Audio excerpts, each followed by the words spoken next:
So this is my first attempt at this. I might make this a two-parter video because what I just read was so profound. It's definitively my favorite book of the year, and I want to talk about it, and that is Don Quixote by Miguel Cervantes.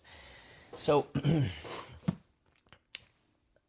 art is profound, right? And it is subjective, but also the appreciation of art is subjective. And I think some pieces of art, literature, movies, books, whatever, come into your life at the right time, and so that influences your perception.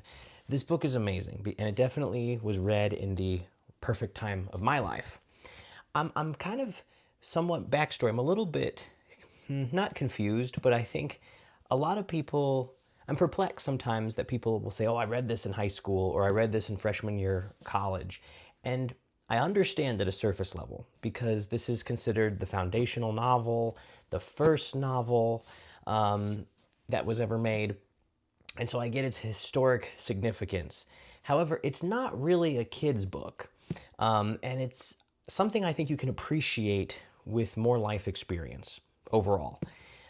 There are multiple levels to this book. There are just certain nuances, I think, without the right life experience, you might not appreciate. You might appreciate it for what it is at 17 or 18. But something, as you've lived your life, you might appreciate more the complexity and the characters as time goes on. So there's multiple levels. What is the general level of the book? The book surrounds a hidalgo, a kind of upper middle class nobleman, upper middle class minor nobleman who is in his 50s, living at home, and saying, you know what? After reading copious amounts of books about knights, chivalry, damsels in distress, and dragons and monsters, he says, you know what? I'm a knight. Full send. I'm a knight, and I'm taking on the mantle of Don Quixote. And he then just puts it out into the universe and in a kind of a delusional format proceeds to go on adventures of a knight errant. So basically a knight that is a kind of a freelance guy trying to right the wrongs of the world and going on all these quests. The book is honestly hilarious. It's one of the funniest books I've ever read. There's a satire element here that Cervantes was really trying to hammer home because there were so many books of the previous era to him that were all about the romance angle, the romantics of knights and heraldry, etc. And he was just putting a lot of that into this comedic thing, tropes, etc., about a guy who goes on these quests and things backfire in often comedic ways. He tries to fight a windmill because in his delusional perception, what you would call delusion, but there might be more to that, he is fighting giants, right? He perceives the inns that align the roads of the various towns he goes to as castles. Certain women he meets are damsels in distress, right? Different people might be poor beggars and pilgrims when maybe they're just convicts. So he's doing all these things, right? And he's really, and that's what part of the book, and I'll get into it a little bit later, there's some nuances there. It's about perception just as much as it is a comedy. It's also about how you perceive life, and we'll get into that. So that's the core level, a guy going on adventures in a comedic fashion, kind of lampooning the historic, chivalric novels of the era, but it's really fun.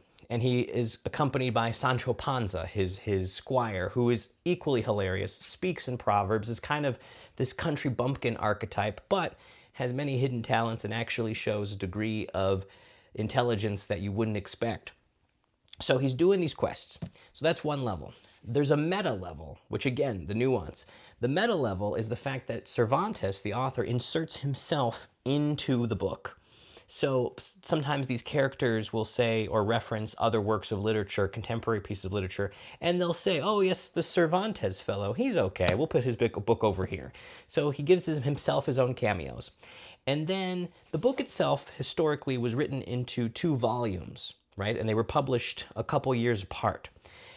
And so there is the aspect of, but in volume 2, the narrative shifts because Cervantes grew as an author at that time. He wrote a lot of this in his 40s, I think, or 50s.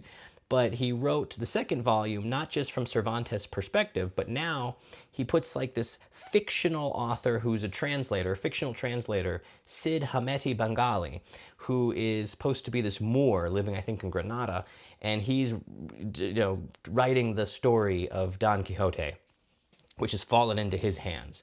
And then he can make more meta stuff about it. And the other real life meta aspect of it is that between volumes 1 and 2, an unauthorized volume 2 was published by a different guy, basically fan fiction. So I think the first volume came out in 1607. And then during the lull for a few years between the second volume coming out, volume 2, an unauthorized fan fiction sequel came out. And so this angered Cervantes so much that he starts basically shitting on it in his volume 2, saying, yes, Don Quixote is aware that the volume 2 came out, didn't like that one, this is the real one, etc., etc.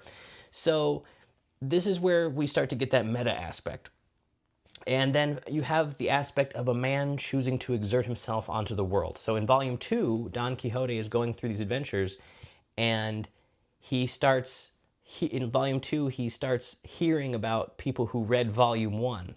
And so they're so entranced with this guy who's going on all these adventures that it's kind of like he's kind of caught up in his own fame. He's like, wow, this is great. We're famous, Sancho. And Sancho Panza's digging it. And so it's really interesting that the world is responding and the book itself is responding to Don Quixote. So that's that meta aspect.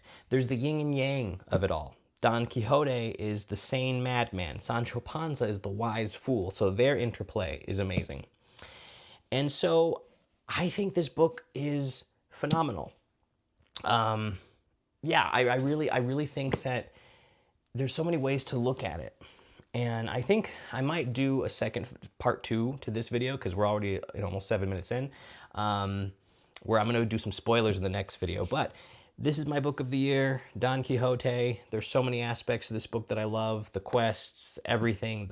It's comedic, it's funny, it's deep, there's nuance.